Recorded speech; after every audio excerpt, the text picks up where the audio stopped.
Sahabat Suara Tapian TV, kami ada di kantor Jansen Sinamo, Guru Etos Indonesia. Belakangan beliau dikenal konsultan politik dan sudah beberapa bupati wali kota beliau menangkan dengan lembaga Mahardika Institute. Pak Jansen, kami dari Suara Tapian TV ingin berbincang pengalaman-pengalaman Pak Jansen sebagai konsultan politik.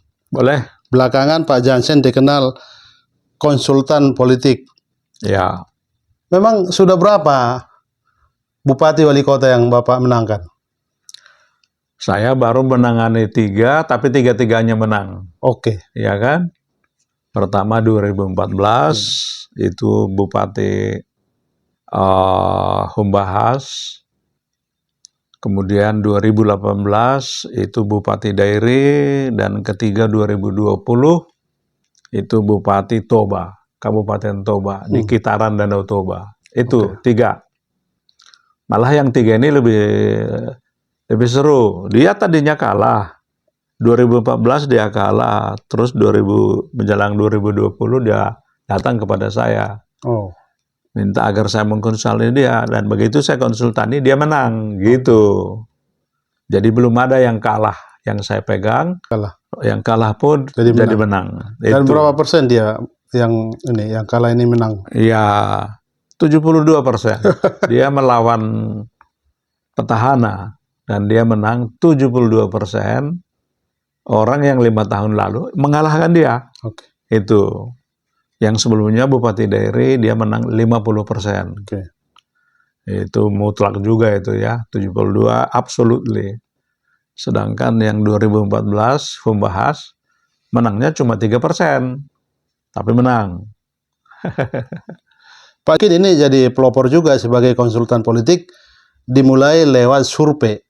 Menggunakan lembaga survei bekerja sama, lalu hasil survei itulah yang akan nanti membangun visi misi dari calon itu. Betul. Tapi ini ya sebelumnya saya tidak tahu. Saya kan diminta oleh calon Bupati Humbahas waktu itu untuk menjadi konsultan. Bang, tolong bantu kami begini, ya kan? Tapi bagaimana menjadi konsultan, saya sendiri belum tahu. Karena permintaan 3 teman, 3 sahabat, yang salah satunya pengen jadi bupati. Nah, saya juga bertanya kepada senior saya lah, katakan begitu, di partai politik, partai pendukung Jokowi, ya kan? Ini peristiwanya kan terjadi pada saat Jokowi sudah menang, tapi belum dilantik. Peristiwa ini kan. Nah, lalu beliau, abang saya, politikus senior ini, menganjurkan, kamu bicara dulu nih. Ya, beliau mengatakan, kamu bicara dulu. Ya, Bahrudin Muhtadi katanya kan, Dr. Bahrudin Muhtadi. Sekarang sudah profesor dia. Saya bicara dengan dia. Tapi surveyor politik yang lulusan Amerika.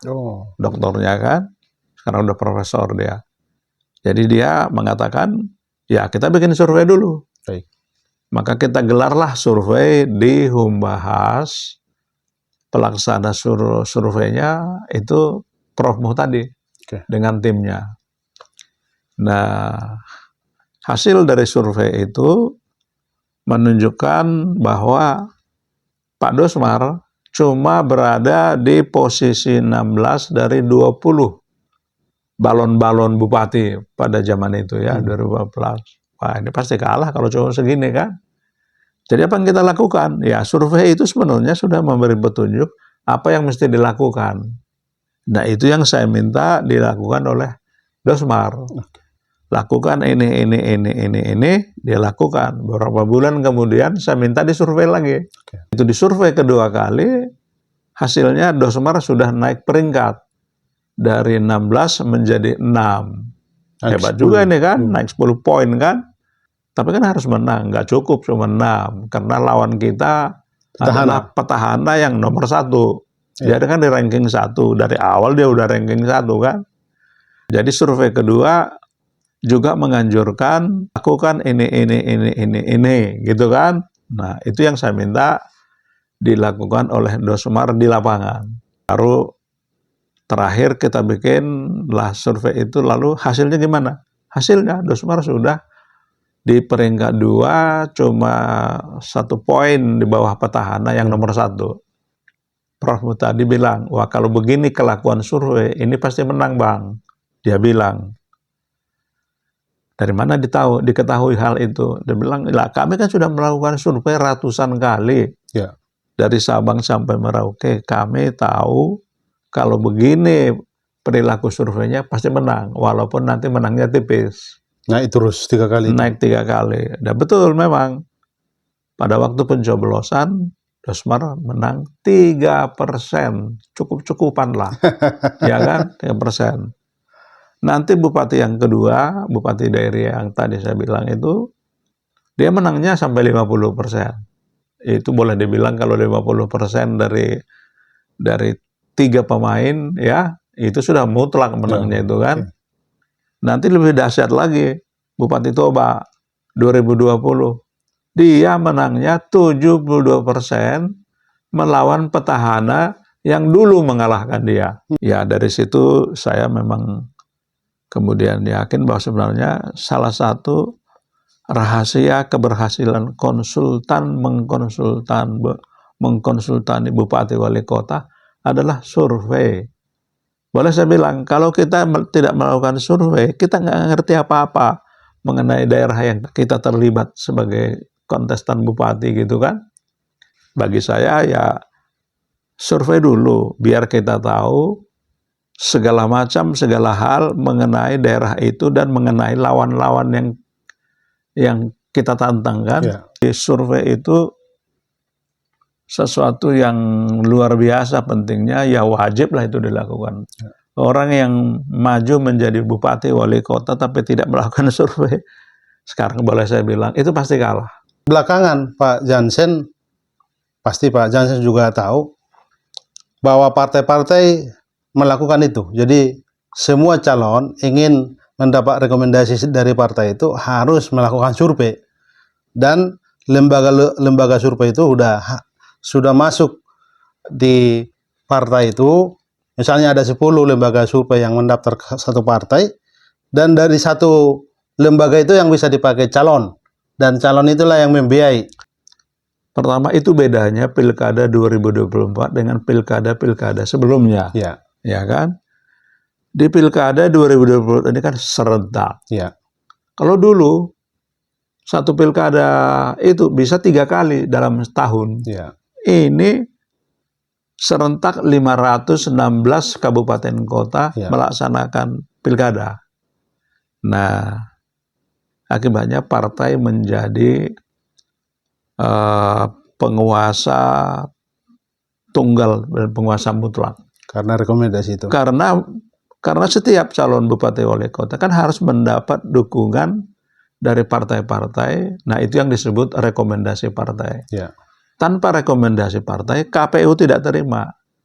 Ya. KPU mewajibkan calon datang disertai dengan dukungan partai yang mendukung mereka. Dalam bentuknya itu rekomendasi. Ya. Rekomendasi ini harus ditekan oleh ketua umum partai. Ya.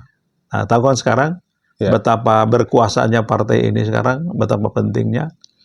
Itu juga harus 20% dari total pemilih daerah itu ya? Ya itu tetap sama, bahwa si calon bupati wali kota harus didukung oleh partai-partai minimum 20% dari jumlah kursi DPRD di daerah itu.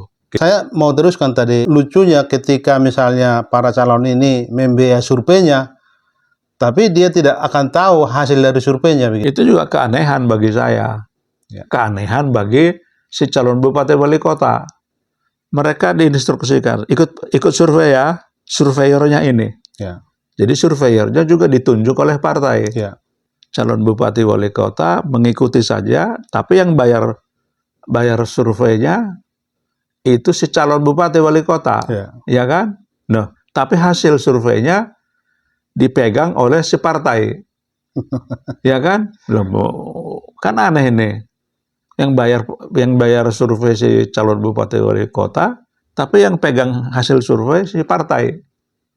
Gitu kan? Jadi satu pihak itu kan membuat pekerjaan konsultan menjadi nggak perlu.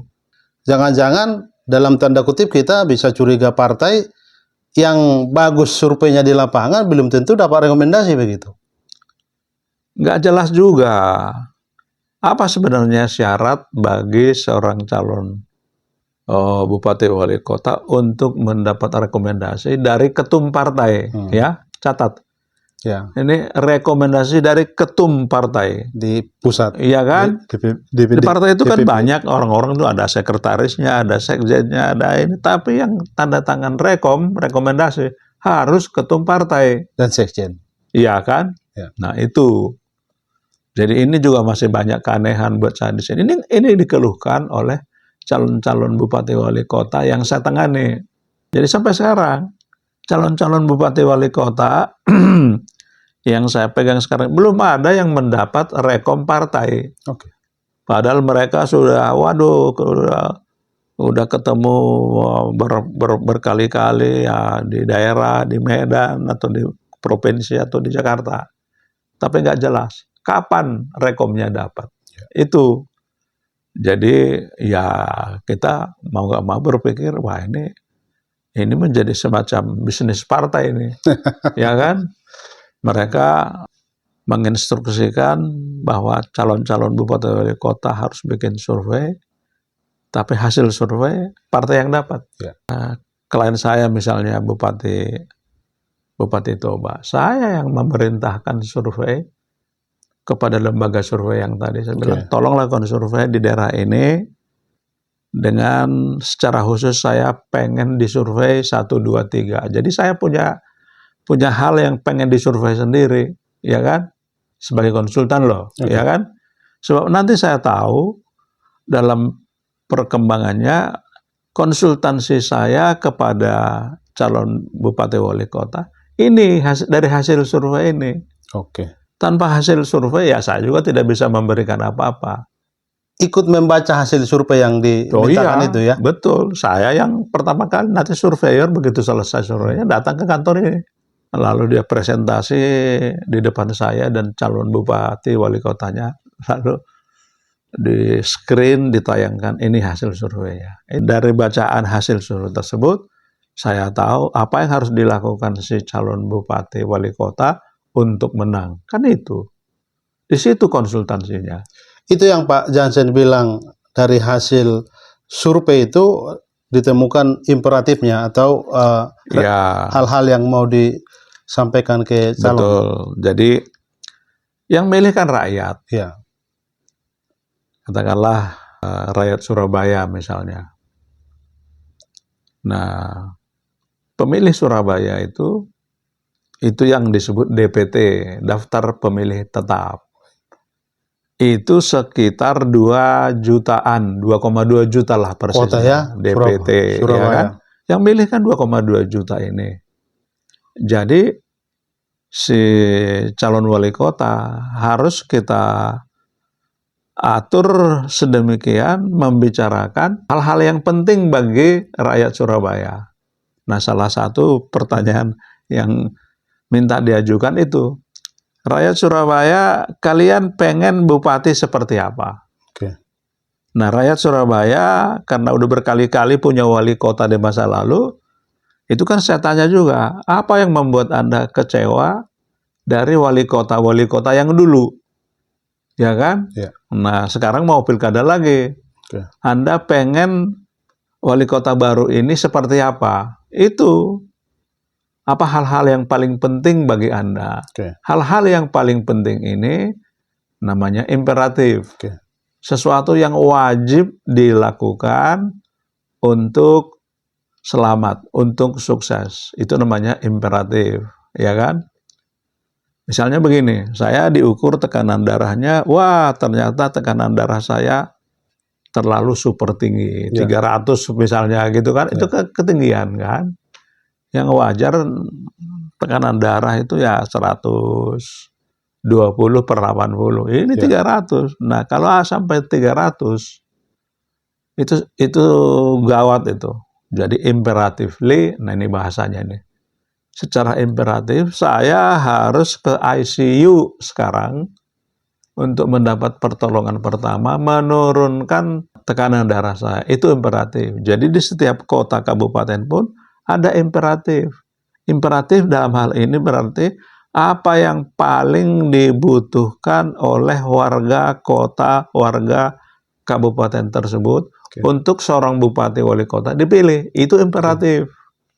Gitu. Jadi untuk menangkan seseorang kalau 1 lawan 1, si wali kota, dia kan harus mendapat suara 50% tambah 1. Jadi siapapun lawan dari calon saya ini, dia harus mendapat suara 50% tambah 1.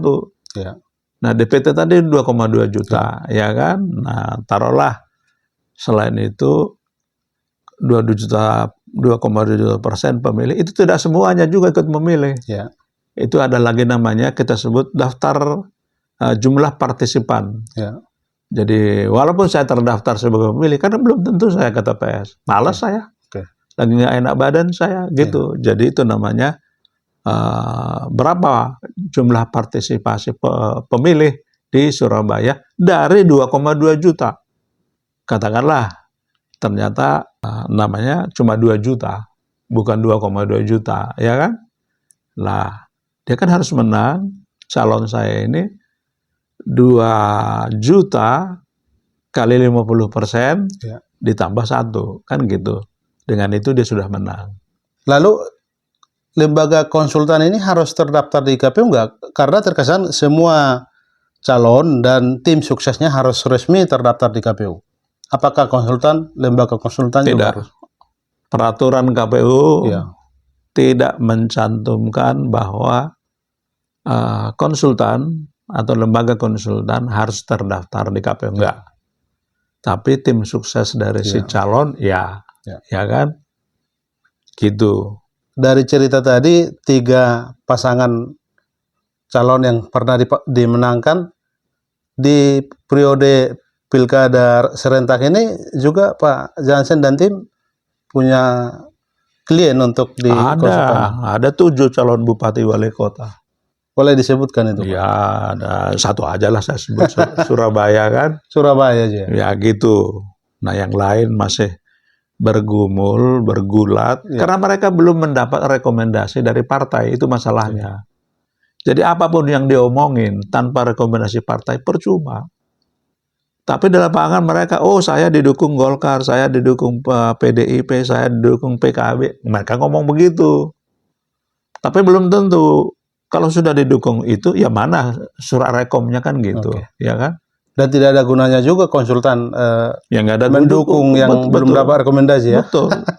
Saya sebagai konsultan kan minta biaya. Saya sebagai konsultan dibayar dulu. Ya down payment lah, ya uang muka. Saya harus bayar dulu. Nah kalau dia belum pasti mendapat dukungan partai, bagaimana dia mau keluar dana untuk itu? Nggak mau dia. Semua calon sekarang kan berjuang untuk mendapatkan rekomendasi dari ketua umum partai di Jakarta. Nanti mereka yang sudah mendapat rekomendasi itu kan di akhir-akhir Agustus akan mendaftar ke KPU di daerah masing-masing. Kalau Pak Jansen dengan tim misalnya dipercayakan mengkonsultasi 1 calon dengan waktu 3 bulan, nanti di pilkadanya kan di November gitu. Cukupkah waktu? Cukup, sangat cukup. Sangat cukup. Nanti pendaftaran ke KPU itu berlangsung selama 3 hari, 27, 28, 29 Agustus. Dalam 3 hari itulah semua calon bupati dan wali kota harus mendaftar ke KPU, gitu kan? Pendaftaran ini diterima dan nanti disahkan oleh KPU kalau mereka sudah mendapat dukungan partai, yaitu tadi yang rekomendasi yang kita sebut tadi kan. Dengan itu mereka sah sebagai calon. Nah sebenarnya pada titik inilah konsultan mulai bekerja. Setelah sebelumnya si konsultan mendapat hasil survei. Tapi survei itu saya sebagai konsultan, saya yang minta, bukan partai. Jadi kalau saya diminta jadi konsultan, ya kita bikin survei dulu. Kalau nggak mau bikin survei bersama saya, nggak mau saya nanganin. Ya, karena saya nggak tahu kan survei-survei yang diperintahkan partai itu. Oke. Jadi dia sebenarnya memeriksa apa, mensurvei apa gitu loh. Ya kan pengguna survei kan konsultan. Ya. Konsultan ya tentu saja bersama calon bupati wali kotanya ya. Kita lihat sama-sama, oh begini hasil survei.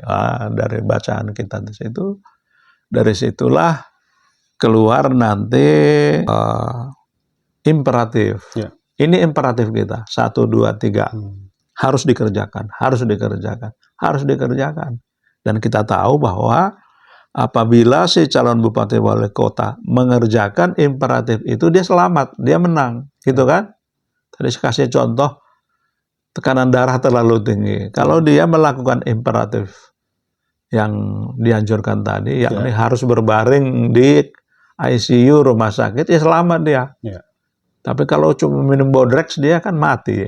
Ya kan? Tekanan darah sudah 300, masih cuma minum Bodrex, ya kan? Ya. Begitu. Di situ bedanya. Jadi yang paling berat itu sebenarnya satu tahap yang paling sulit itu menjadi calon dapat rekomendasi dari partai itu ya. Itu. Sebelum mendapat rekomendasi partai, kan calon-calon ini disebut balon sebenarnya ya, bakal calon. Itu kan sudah keliling-keliling, sudah belusukan, sudah bikin udah bikin spanduk, udah bikin baliho, macam-macam kan? Ada pasangan Pak Jansen sudah membuat deklarasi, buat pesta besar, belum ada pendaftaran di KPU sudah deklarasi calon ini begitu. Iya. Ya menurut saya itu ya sorry ya, agak bodoh lah itu ya. Dalam arti congkak juga dong ya. Iya kan? Nah, dia bikin kampanye ini deklarasi ini apa yang deklarasikan? Belum resmi. Ini balon, kan itu aja. Iya. Ini balon ya, kalau orang dia proklamasi balon silahkan. Tapi ini kan calon bupati wali kota harus terdaftar di KPU. Dia berarti sudah mendapat dukungan partai yang dibutuhkan kan? Itu. Dan nanti konsultan juga berada di situ ya untuk memberi nasihat-nasihat strateginya. Iya, itu selamanya sampai si calon bupati wali kota itu dinyatakan menang oleh KPU, ya konsultan mendampingi. Nasihatlah untuk umum sebagai konsultan politik yang sudah mumpuni, punya pengalaman memenangkan beberapa calon, apa nasihat Pak Jansen di periode Pilkada 2024 ini? Nomor 1, utamakan dapat dukungan partai dulu. Itu yang sulit mendapat dukungan partai, kita tahu sebenarnya itu artinya maharnya ada mahar. perlu lebih banyak gitu. Ya kan? Partai-partai penting, partai-partai besar yang kursinya banyak di DPRD, itu maharnya tinggi, ya kan? Seberapa tinggi? Ya, ada yang bilang 100 juta, ada yang bilang 50 juta, ya nggak tahu lah, ya kan? Jadi kan nego semua tuh. Nah, kemudian nanti rekom dapat. Itu dulu. Kalau rekom sudah dapat, barulah ke konsultan. Konsultan akan bilang, lakukan survei. Ya kan? Survei saya, survei yang saya tunjuk, bukan survei partai. Ya kan? Nah, pengalaman saya tadi 3 calon bupati yang menang itu kan, saya pakai survei Burhanuddin Muhtadi. Ya kan? Ya, saya pakai itu. Ya kan? Saya percaya padanya dan dia ialah 3 kali dia memenangkan calon bupati saya, surveinya itu juga saya lakukan. Nah, kalau itu sudah dapat, ya tinggal itunya, modal kerjanya. Sebab dari situ nanti kita bisa hitung itu berapa ribu spanduk harus kita bikin, berapa ratus baliho harus kita bikin. Lalu berapa banyak tim sukses yang harus kita turunkan di lapangan, misalnya di kota Surabaya. Nah, mungkin tim suksesnya saja yang turun ke masyarakat butuh sampai 3.000.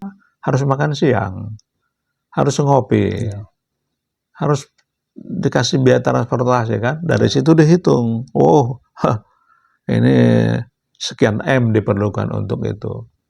Spanduk misalnya, 3 bulan. Spanduk itu kan usianya cuma beberapa minggu. Kita tempel spanduk, 2 minggu lagi udah hilang tuh, udah dicabut, ditiup angin, atau dirobek orang gitu kan. Jadi spanduk setiap 2 minggu harus diganti. Baliho juga begitu, setiap mungkin 3 minggu atau 1 bulan diganti gitu. Nah itu dihitung semua, dari totalitas hitungan-hitungan semacam ini, kita tahu nanti biaya operasional pemenangan berapa. Ya. Ya kan? Itu bisa ratusan M loh untuk kasus Surabaya. Jadi konsultan bisa menghitung itu juga ya? Bisa dong, ya kan? Oke. Itu. Gitu kan? Malah bisa sampai kita hitung. Pada akhirnya berapa biaya pemenangan per kepala? Sampai? Oh iya. Sampai detail begitu? Ya kan tadi kan saya bilang ya. DPT-nya itu kita sebut tadi 2 juta. Nanti total biaya pemenangan ini berapa ratus M misalnya gitu. Itu kita bagi DPT, bagi 2 juta. Ketemulah biaya pemenangan per kepala pemilih. Ya tiap-tiap kabupaten beda ya. Kota beda, ada yang 50.000. Ada yang 60.000, ada yang 100.000. Ini bukan money politik loh. Tapi biaya pemenangan per kepala, artinya berapa total biaya yang dikeluarkan oleh calon bupati wali kota untuk membiayai ini semua. Itu. Gitu. Pak Jansen, terima kasih waktunya sudah berbincang-bincang dengan Suara Tapian TV. Baik, sama-sama. Terima kasih. Terima kasih.